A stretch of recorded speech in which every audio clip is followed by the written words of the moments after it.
प्यारे विद्यार्थियों, आप सभी का आपके अपने प्लेटफॉर्म EWS पर स्वागत है।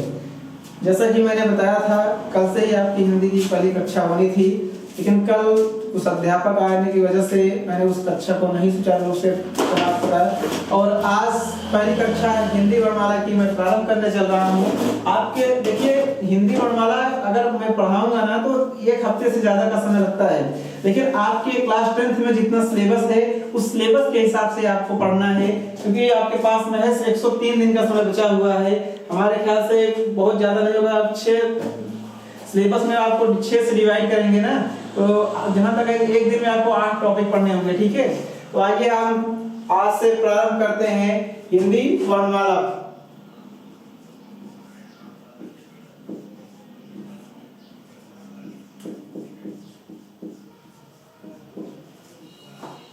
हिंदी वर्णमाला का सबसे पहले शुरुआत हम करते हैं वर्ण से। वर्ण क्या होता है बच्चा, आप सभी को पता होगा। वर्ण किसे कहते हैं, हमारे सभी विद्यार्थी ध्यान से रखेंगे। वर्ण किसे कहते हैं आप सबको पता होगा, क्योंकि जब से आप हिंदी से पढ़ रहे हैं तब से आप वर्ण या अक्षर को पढ़ते हुए आ रहे हैं। तो जो इसकी डिफिनेशन होती है वर्ण की, वो क्या होती है, आप लोग ध्यान से सुनिएगा। मुख आदि के द्वारा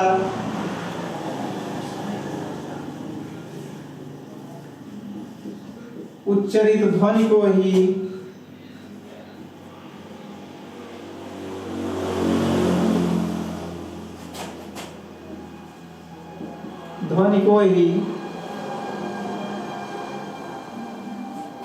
हम वर्ण कहते हैं।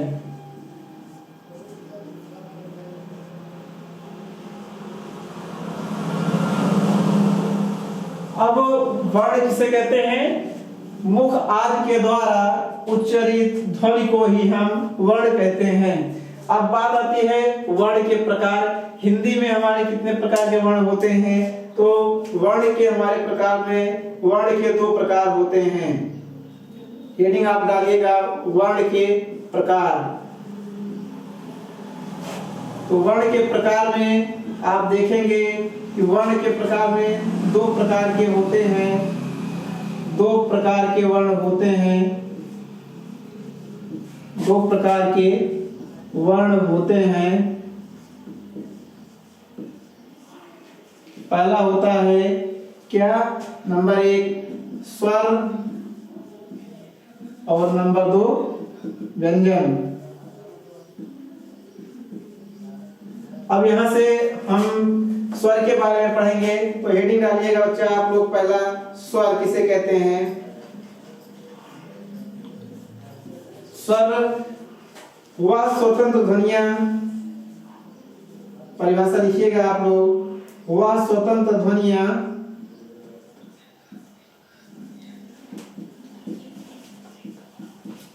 जिनको बोलने के लिए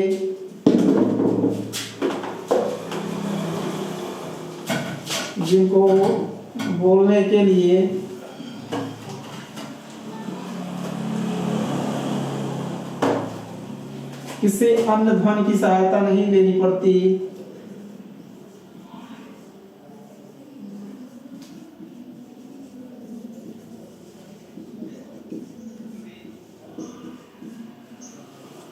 किसी अन्य ध्वनि की सहायता नहीं लेनी पड़ती।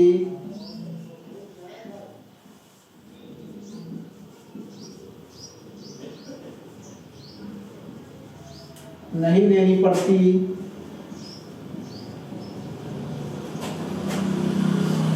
स्वर ध्वनियां कहलाती हैं।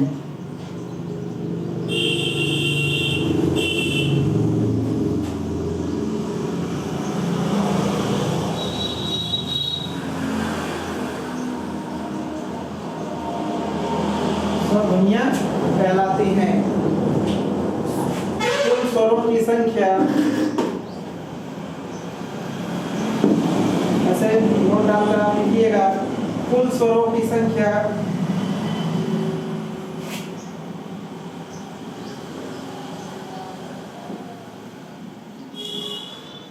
कुल स्वरों की संख्या 11 होती है।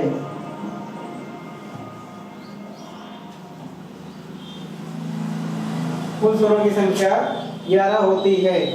अब आप आइए स्वर के प्रकार में, तो यहाँ से आप पढ़ेंगे स्वर के प्रकार में, हेडिंग डालिए बच्चा। तो स्वर के प्रकार में कौन कौन से होते हैं आप यहाँ से लिखेंगे। मात्रा के आधार पर स्वर के प्रकार, मात्रा के आधार पर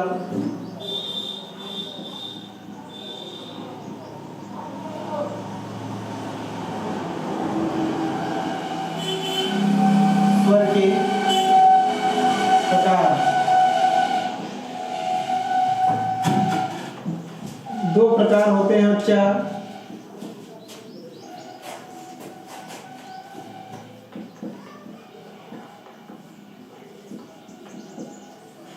आपके हिंदी में मात्रा के आधार पर स्वर के दो ही भेद होते हैं। वो कौन से होते हैं? ह्रस्व और दीर्घ। संस्कृत में पुरुष स्वर होते हैं, इतना आप लोग ध्यान रखिएगा। तो पहला हो गया कौन सा? ह्रस्व स्वर।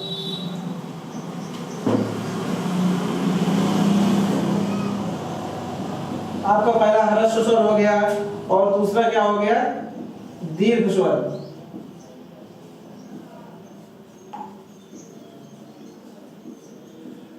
ह्रस्व स्वर के अंतर्गत वे स्वर आते हैं जिनकी संख्या हम बता रहे हैं आपको। ह्रस्व स्वर के अंतर्गत आने वाले स्वर कौन कौन से हैं, ध्यान रखिएगा। आपका ये ह्रस्व हो गया, उसके बाद ह्रस्व छोटी ई जिसे आप कहते हैं, उसके बाद ऊ हो गया, उसके बाद ऋषि हो गया। अगर यही बात संस्कृत में करते तो वहां पर जो है लृ का भी प्रयोग करते, जबकि वो संस्कृत का वर्ड है। हमारे यहाँ जो है हिंदी में, जो हिंदी ग्रामर में ह्रस्व स्वरों की संख्या मूल रूप से 4 ही होती है।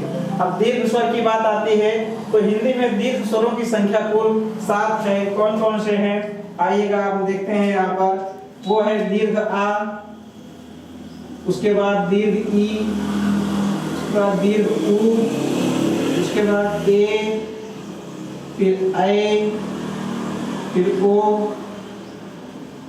और लास्ट में आओ। आप यूपी बोर्ड के बच्चे हैं, अगर यहीं पर जैसे क्लास 12 के बच्चे होते या और बड़ी क्लास के बच्चे होते, ये क्लास हम क्लास 10 के बच्चों के हिसाब से ही पढ़ा रहे हैं। नहीं तो हमें फिर यहाँ स्वर को, जो ये 7 स्वर हैं, इनमें भी वर्णन करना पड़ता है। इसमें कौन से हैं? कोई संजातीय स्वर है, कोई विजातीय स्वर है, और सजातीय स्वर में यही आएंगे जो जैसे ह्रस्व आ और ह्रस्व आ से मिलकर दीर्घ आ बना है, ह्रस्व ई और ह्रस्व ई से मिलकर दीर्घ ई बनी है, और जो है हमारे आ और ई से मिलकर ए बने हैं। ये 4 विजातीय स्वर हो जाते और ये 3 सजातीय स्वर हो जाते। और आगे जाते उसमें हम वर्णन करते तो वहां पर हमारा आता है गुण संधि स्वर। ऐसे में वो आपके लिए नहीं है, क्लास 10 वाले स्टूडेंट के लिए, और ये कंपटीशन के लेवल में पहुंच जाएंगे आप। इसलिए आपको अपने सिलेबस में ही रह करके काम करना है। यहाँ पर जो भी है आप एक बार हम फिर आपको रिवाइज कर देना चाहते हैं। जो चीजें हमने आपको पढ़ाया है, आप वर्ण की परिभाषा एक बार देख लीजिए क्या है।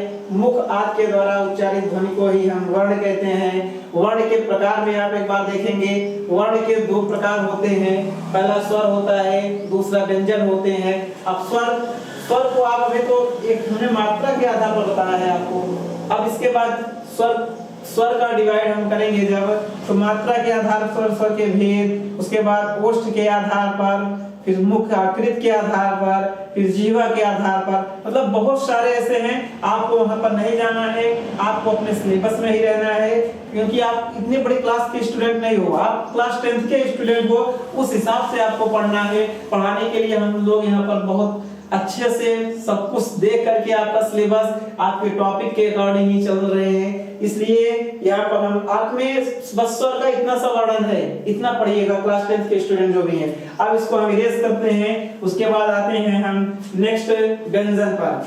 अब यहाँ पर जहाँ पर हमारा लिखा हुआ है, अब आप लोग ध्यान से देखिएगा कि व्यंजन किसे कहते हैं। आप लोग पढ़े होंगे बच्चा, अपनी आज तक पिछली क्लासों में पढ़कर आए होंगे व्यंजन की परिभाषा, व्यंजन के प्रकार, व्यंजन किसे कहते हैं, व्यंजन कितने प्रकार के होते हैं, इन सभी का पिछली क्लासों में आप लोग अध्ययन किए होंगे।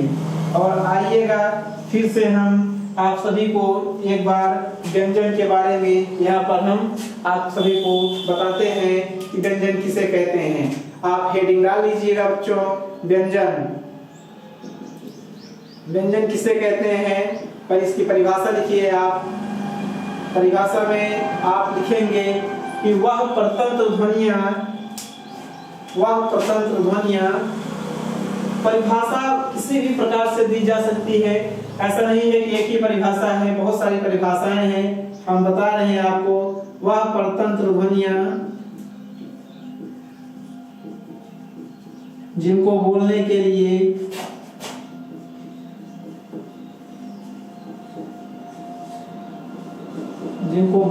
लिए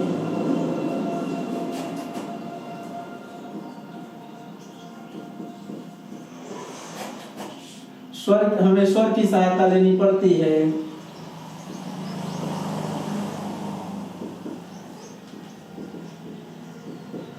हमें स्वर की सहायता लेनी पड़ती है।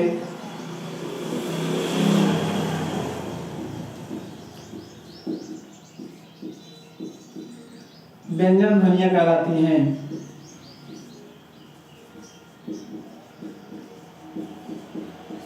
व्यंजन ध्वनियां कहलाती हैं। ठीक है। और अगर इसकी परिभाषा आप देखना चाहते हैं बच्चा, तो ऐसी ध्वनियां या ऐसे वर्ण जिनको बोलने के लिए हमें स्वर की सहायता पड़ती है या स्वर की सहायता से हम उनको बोलते हैं, ऐसे वर्ण को, ऐसे ध्वनि को हम क्या कहते हैं? व्यंजन कहते हैं। आगे देखिएगा आप, व्यंजन के किसे कहते हैं, मूल व्यंजन किसे कहते हैं। तो जो आपका शुद्ध व्यंजन होता है ना, वो देखिए कैसे, जैसे आप लिखे हैं का, ये क्या है? ये एक व्यंजन है। और देखिएगा क्योंकि ये बना हुआ है का, और जब यहाँ हलंत लग जाता है बच्चा, इसमें स्वर, इसका मतलब ये स्वर रहित है। और ये क्या है? स्वर सहित है। और इससे हम वर्ण विच्छेद इसका करेंगे तो का धन आ से मिलकर हमारा का बना हुआ है। ठीक है। इसलिए आपको और आगे दूसरी टॉपिक में हम बताएंगे, जब संधि पढ़ाएंगे तब कैसे, कहाँ, क्या इसका वर्णन क्या कैसे होता है, इसका आपका जानकारी आपके अंदर होनी चाहिए, नहीं तो संधि इसके बिना आप नहीं कर पाएंगे। और आपका जो अगली हेडिंग बनकर आ रही है वो व्यंजन के प्रकार। व्यंजन के प्रकार में देखेंगे तो मुख्यतः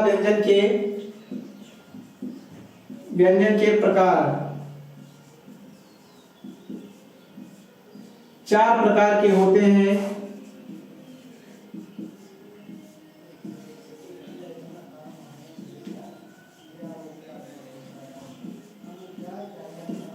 आपके जो सिलेबस में है उसके हिसाब से चलिएगा। फिर से बता रहे हैं आपको, व्यंजन के 4 प्रकार होते हैं। वो कौन कौन से हैं आप लोग लिखिएगा। पहला हो गया आपका स्पर्श व्यंजन। पहला आपका स्पर्श व्यंजन, और दूसरा आपका होगा अंतस्थ व्यंजन। अंतस्थ व्यंजन। तीसरा होगा आपका ऊष्म व्यंजन।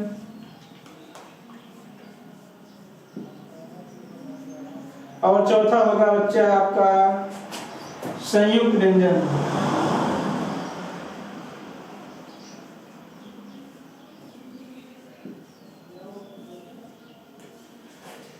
ये आपके व्यंजन के प्रकार में हुए। स्पर्श व्यंजन में आपको बता दे रहे हैं, स्पर्श व्यंजन में मतलब आप अभी पढ़े होंगे, कंठ, ताल, दंत, मूर्धा, ओष्ठ, ये सब होता है ना। तो वहां पर आपको मिलेगा पांचों जो है उच्चारण स्थान के जो 5 वर्ग हैं, इसी के अंतर्गत आते हैं। स्पर्श व्यंजनों की संख्या यहीं से लिख लीजिए। इनकी संख्या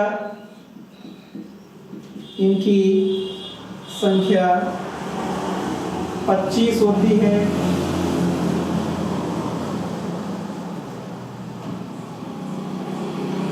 अंतस्थ व्यंजन की संख्या 4 होती है।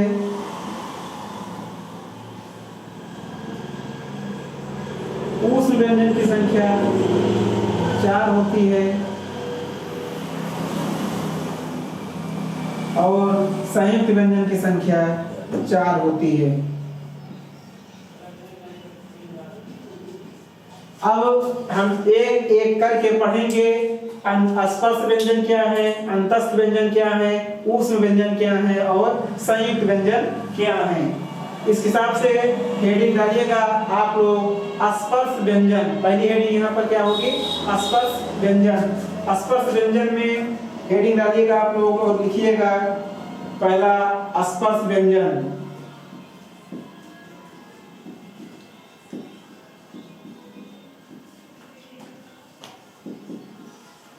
जैसा कि हमने आपको बताया था कि कंठ, ताल, मूर्धा, दंत, ओष्ठ जितने भी उच्चारण स्थान हैं वो सभी किसके अंतर्गत आते हैं, हमारे स्पर्श व्यंजन के अंतर्गत आते हैं।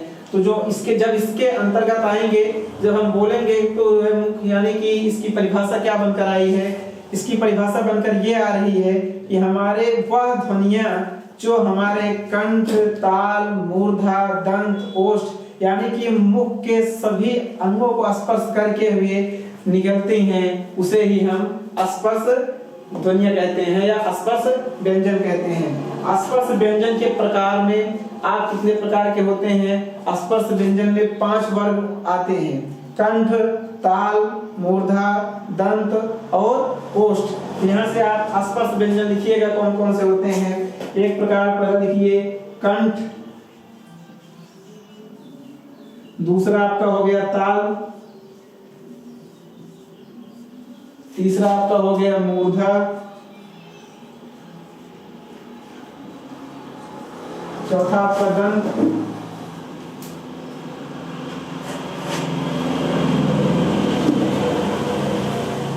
और आपका अगला जो होगा वो होगा बच्चा ओष्ठ। ओष्ठ को भी बात बताते हैं। कंठ के अंतर्गत कौन कौन से वर्ण आते हैं, आप एक बार ध्यान रखिएगा। कंठ के अंतर्गत आता है आपका का वर्ग पूरा, का, खा, गा, घा और अंगा। इसके बाद आपका ताल हो गया। ताल के अंतर्गत आते हैं आपके चा, छा, ये फिर जा, ये झा और फिर इया।